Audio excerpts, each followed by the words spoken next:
Welcome to Friday's editions of Master Richard's TV. It's Friday the 27th of 2020, and I'm here at a local park near my apartment. The weather is beautiful, enhancing my vitamin D intake, and we're going to go on with today's lesson. So, there'll be some issues with audio. There are other people out enjoying the park. People may pass through the viewing range of the video. I'll try to edit that out when I upload to YouTube.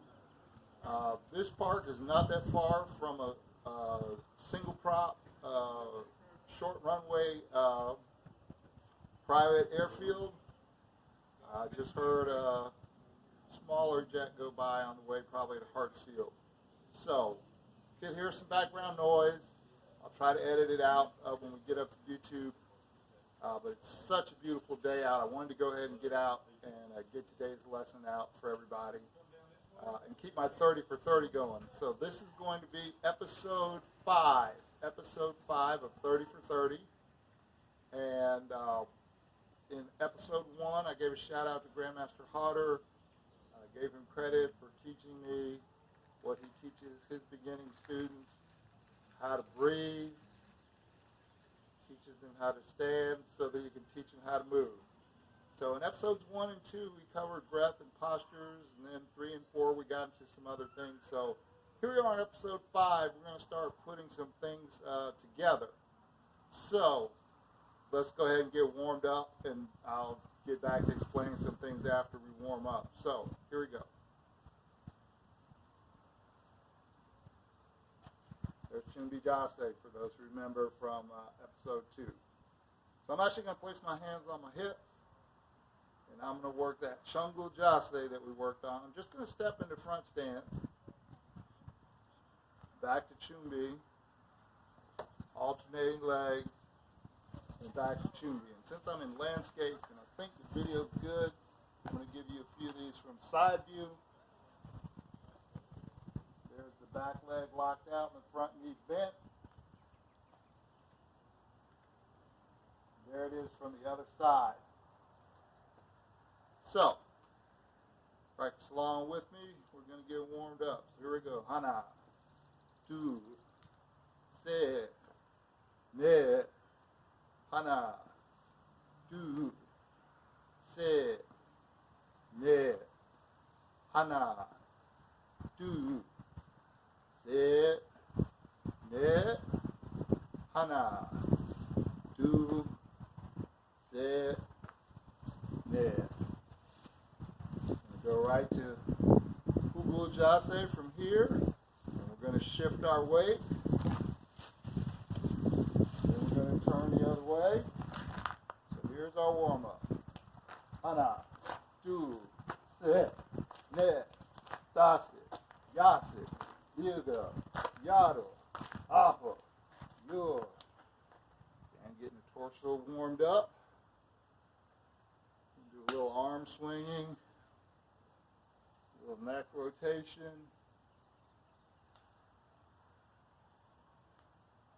Bend the waist.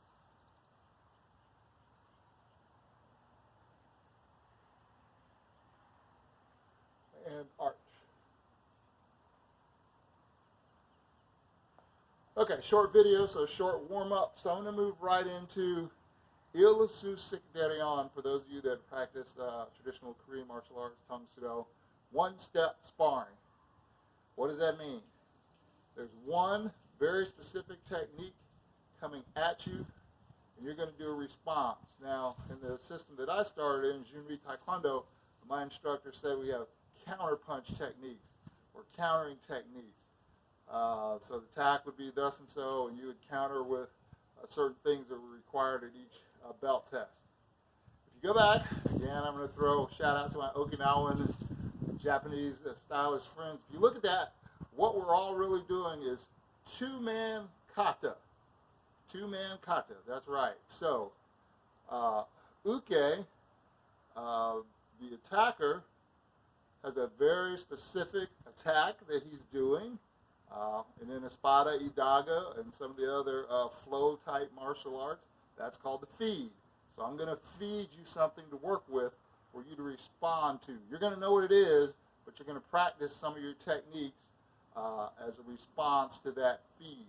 And in a lot of the flow martial arts, they have a couple of different feeds, and you're trying to build your muscle memory to react as soon as you sense, feed A or feed B is coming at me, and I'm going to put up whatever Maki defense I've been trained for that particular feed. So one-step sparring is really no different. We're going to talk about what most of us in our system think about is Tori's job. And I apologize, I don't have the Korean words for uke and Tori, but Tori is the defender. He's the one basically practicing the technique of the response to the uke's attack. So, our numbered one steps are Tori's 1/2 of the two-man form. That's all it is. So we're going to spend a little time today on being uke, and it's going to allow us to practice the movement, the set positions, the hand motions from Little Dragon's class, and for uke's job and the way we do one steps, Chungul Jase. You're going to get a lot of practice doing that, and I'll show you a little drill that we do in our school before we do one steps typically to help a lot of our beginners understand what their job is and what they got to do. So I'm going to give you just, I think it's 3 or 4 pieces of uke's half of the two-man hyung, or the two-man form. So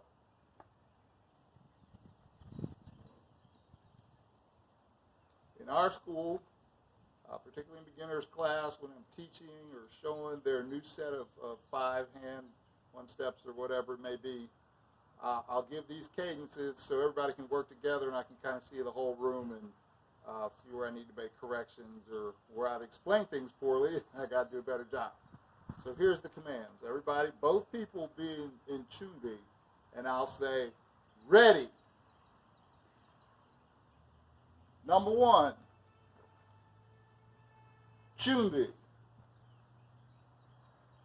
Congratulations. You just did a two-man kata. That's your half. So when you're doing one-step sparring, you're doing a two-man kata, and you're supposed to do those things. Ready. Number 2, chunbi. Okay, so hopefully that side view helped. So I'll do that. We'll go 1, 2, 3, 4, 5. We'll cover, let's say that's our orange belts, 5 techniques, and then we'll switch partners. For those of you that are teaching, you're just starting out teaching, so some more examples. I have white through green in my beginner's class, so we'll do the senior person, senior orange or green belt or whatever, will be uke first, and he'll do what we just did 5 times, while the white belt or the senior white belt that's on the other side of the room that would be his or her partner will be practicing the 5 one steps that we're working on. Again, for teaching purposes, what I'll often do is I will shadow the hand one step. So if the attackers are facing the way I am, let's say facing camera, and the defenders have their back to the camera, and I call number 1, and my white belts are looking at me and they're not sure what to do. So here's what I'll do. I'll say, ready, number 1. And then I'll do number 1 in front of them so that they can shadow if they have questions about what is number 1. Because as you guys that teach an 8-year-old and whatever your youngest age is, beginners, sometimes they need to see it another time. Maybe they didn't get a good visual the first time, or when you did show, tell, do, and you were showing or telling, maybe they were talking when you were telling. It happens, so it is what it is. So that's how we do. That's our cadence, and that's kind of how we get through one steps in beginner's class. So to get our reps in today, I'm going to go ahead and give the cadence, practice along at home. I want you to focus on the set position, the two-hand motion, the tight fists, eye focus, and proper stances, bow and arrow as we discussed, and proper breathing as you're finishing. The air should be coming out. She's got a lot of things to work on for beginning technique. So there really are no beginning techniques, but this is going to be your foundation so we can start building some good stuff on top of it. Got to make our base, our foundation strong, or our house is going to crumble. So here's the cadence. Go ahead and get up off your couch. You're going to need a little space, not too much space. You could probably do this in your room with your laptop. You're going to be going a full step forward and back. So that's how much space you need in front of you and behind you. Here we go. Go to June B. Ready. Number 1. June B. Ready. Number 2. June B. Ready. Number 3. June B. Ready. Number 4. June B. Ready. Number 5. June B.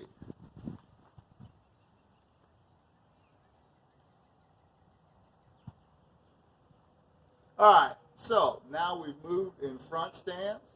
We've practiced low block. We've practiced Sangdan Kongkyuk, which is high punch. That's actually a good thing because I think on the very end of the Little Dragons technique, that's one of the techniques that got cut off. So now I'm going to take, we do 2 kinds of basics when we have limited space. I've trained in some very different rec centers, churches, multi-purpose rooms, and so on and so forth. Trained myself in a hotel when I used to travel a lot. So here's 2 drills that you can do in a limited space to keep your tea hot and work on your hand basics. The one that I do in beginner's class is our 4-count stepping exercise, and the one that I do in our advanced class is 8-count exercise. So again, depending on video length for today, we'll see if we can get into both. But we're going to go ahead and at least do the 4-count exercise, give everybody an idea of how I would introduce beginners to moving around in stances. So if you're not sure about the set positions, and the starting and finishing, and focal points of the basic hand motions that we covered in Little Dragons class, go back to episode 3.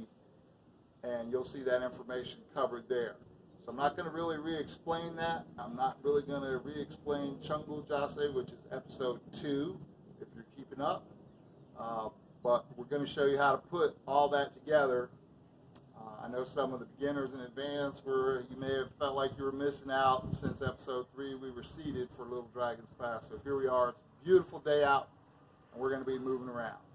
So 4-count exercises is the same 4 counts that we did when we did the warm-up. We're always going to step left for number 1. June B will be the even counts. Step right for number 3. And then 4 back to June B, that's an even count. That's the 4-count pattern. We're facing the flags.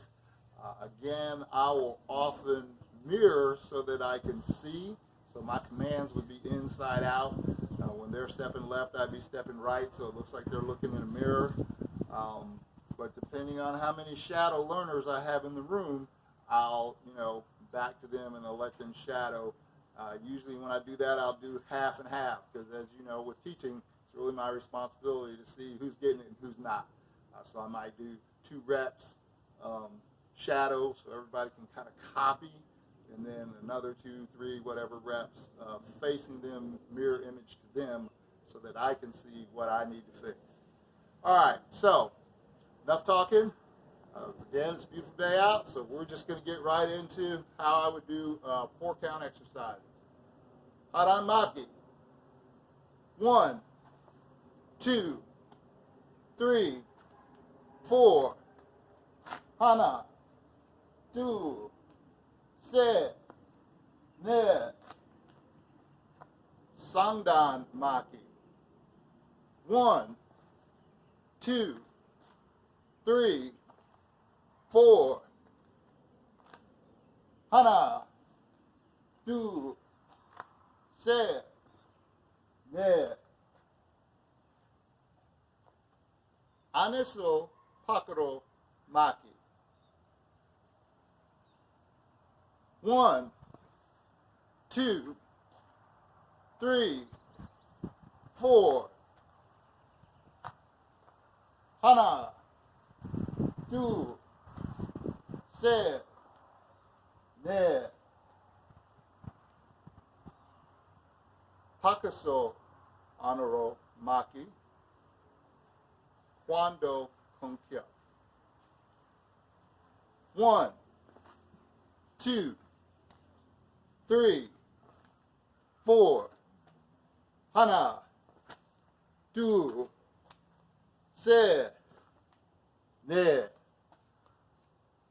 Chundan conquia.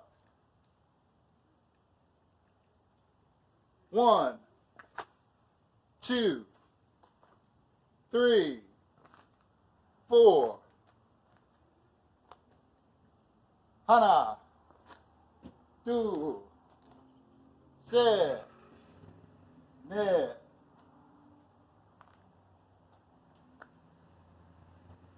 Sangdan conquia. 1, 2, 3, 4. Hana, du, se, ne.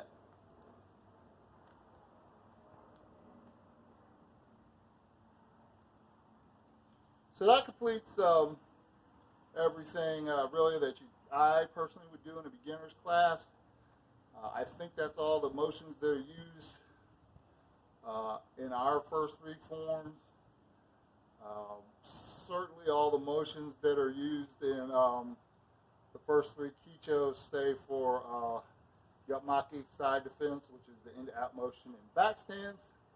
We've got a way to get to that in just a minute here. And Chundan Hangjin, which is side punch in the Kimajase horse riding stance. So I'm feeling pretty good. I am a little hot. I'm going to pause for water, which I'll edit out of the YouTube feed. And when we come back, I'll get into 8 counts so everybody can see how that works.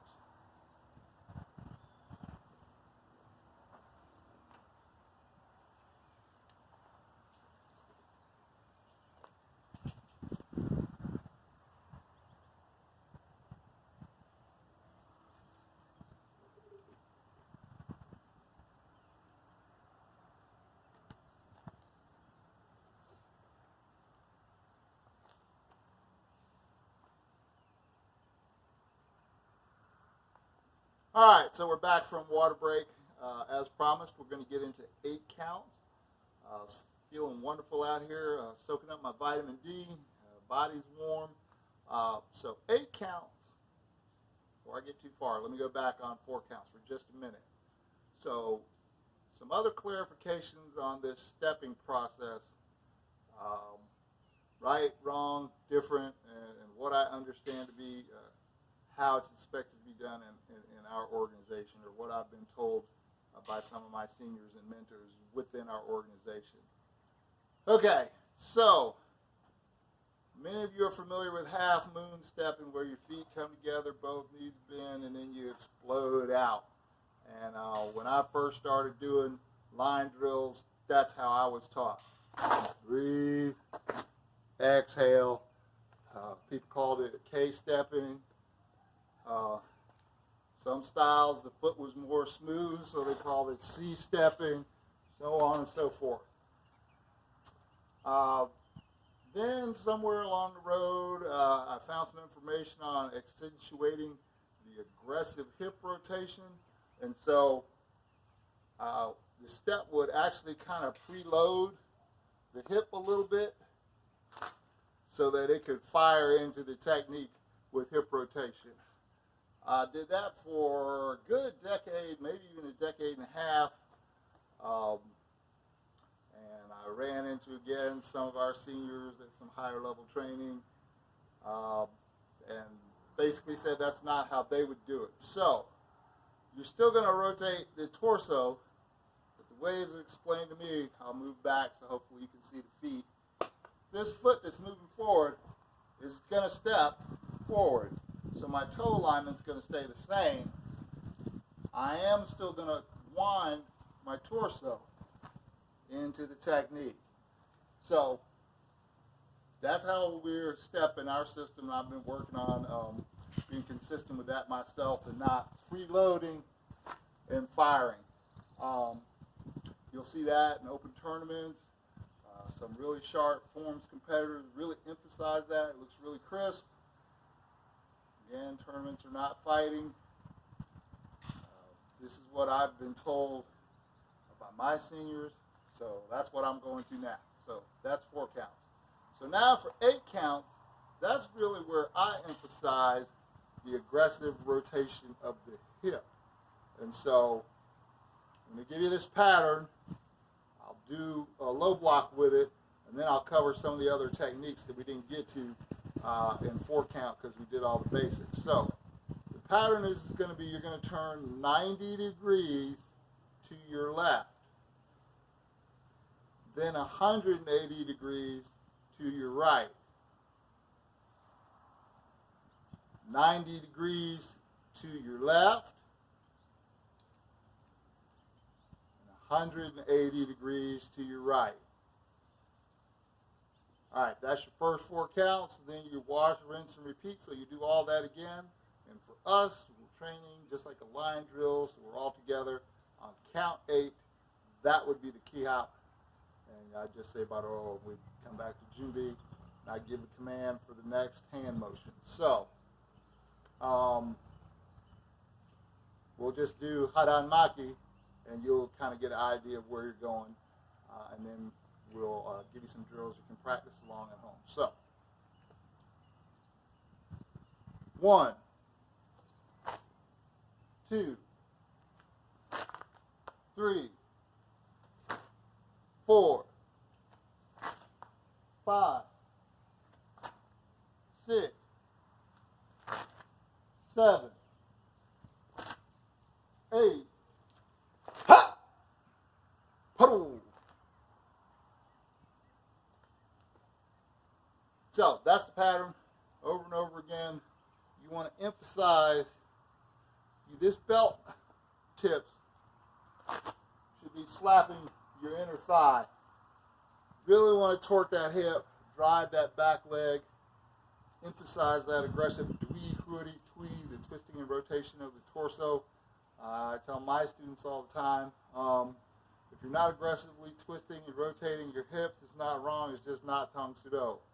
Or it's not wrong, it's just not what we do. So that's our power generation for us. I try to incorporate it in almost everything that we do. So that's 8 counts. So for those of you that are trying to get your workout on, apologize for the explanation. We're going to go ahead and give you a couple commands. We'll cycle through some things, and that's going to allow us to introduce Hugul Jase and Chungul Jase. So this is going to kind of be the intermediate and advanced part. For those of you that train with me in my adult advanced class, particularly say as an adult beginner, this would be the shallow and the deep end of the pool. So we're fixing to go to the middle of the pool right now. If you're training at home, follow along as best you can. If you haven't seen some of these techniques yet, your instructor may be waiting until later to show them to you because they occur in pyongs that you'll be learning for a higher rank. And she may want you to focus on getting Hadan Maki really crisp and Chungdang Kong Kep really firm before piling new material onto a foundation that's not stable. Here we go. 8 count exercises. Yaksu. 1, 2, 3, 4, 5, 6, 7, 8. Sheep. Paro. Chungul Samsu. Hana. Du. Se. Ne. Ta. Ya. Yirga. Yaro. Ha. Haro.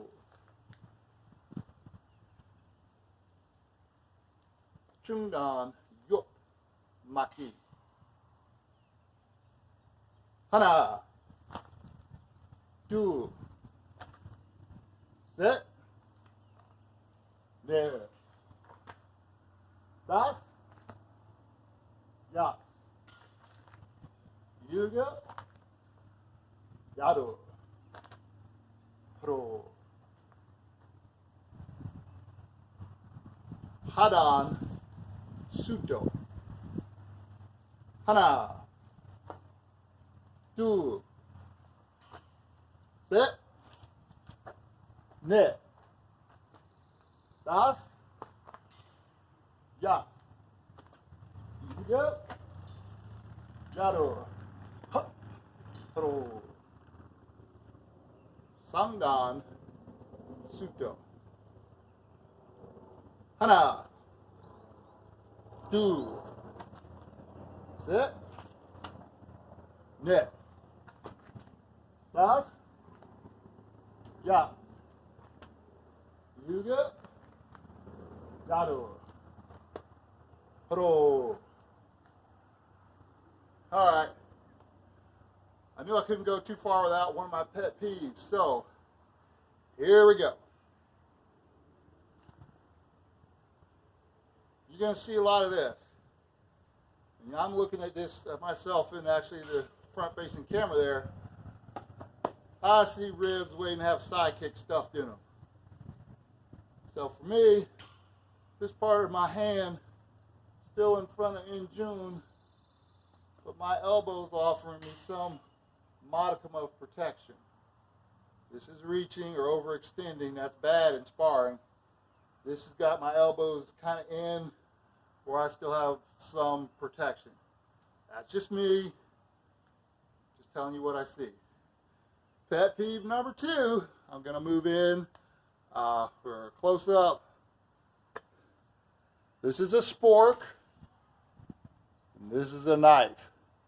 So if it's a knife hand, make it a knife. Don't make it a spork. Okay? So you want those fingers tight when you make your sword hand chops. You don't want any dead fish sporks hanging out there, and actually you're going to get hurt later.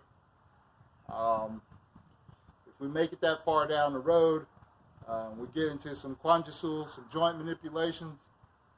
That's a target. That loose digit sticking out there makes it easier to intercept. And once I intercept that digit, I can lock the fingers. Those of you that have trained with me at clinics and seminars before know once I lock your fingers, if I do what I'm supposed to do correctly, I'm going to end up skeletally locking you. Okay? And you know what happens after that. So, that's 4 count, normally for beginners. 8 count, normally not introduced until, for us, advanced class is senior green and everybody up. 1 day a week we did, before the COVID-19 virus, Wednesday night after Little Dragons was a black belt class, which is actually opened up to second red belt and above. The way we view it in our school, once you tie on that red belt, you pretty much, we look at you as a black belt candidate from that point forward, and it's our job, whole school, to get you ready for black belt testing at whatever that date may be. We don't know when that is, but once you put that red belt on, we're assuming you're considering yourself a candidate for black belt. And so you're deep into the pool is going to be pretty much everything that whoever the highest person in the room I'm covering material for is. You're going to see it later anyway. You're going to see it at black belt camp. So we start exposing you to it. We start having those candidate and black belt expectations for you. So I'm going to share a little. Somebody said they like the philosophy nuggets I throw out. So when we promote you in our school and we tie your belt, I make the knot. Before I pull the knot tight, I'll say to the student, do you accept this responsibility? Yes, sir. Boom. And I tie that belt. They're into their new rank. That's the same as shaking hands. They've entered a contract with me in front of witnesses from their group of choice that they're moving on to that next level of expectation. They're going to discharge those duties to the best of their ability and be the best green belt they can on their road to senior green belt, so on and so forth. So that's how we do. That's another one of the, that's one of our oral cues. We get people committing and recommitting. Just like thanks to you guys, I'm committing to the 30 for 30. I'll be really honest, last night I was really tired. I didn't have to force myself, but I had to keep my commitment to myself and to you all to get episode 4 out. It was before midnight when I started, but it was certainly well into the night before I finished. So that's 4 counts. That's 8 counts. That's doing some of the things we covered, sitting down in little dragons, moving in the stance we covered in postures. And I think for sake of video length, as much as those of you that know me know I would love to ramble on, we're going to cut the video for here.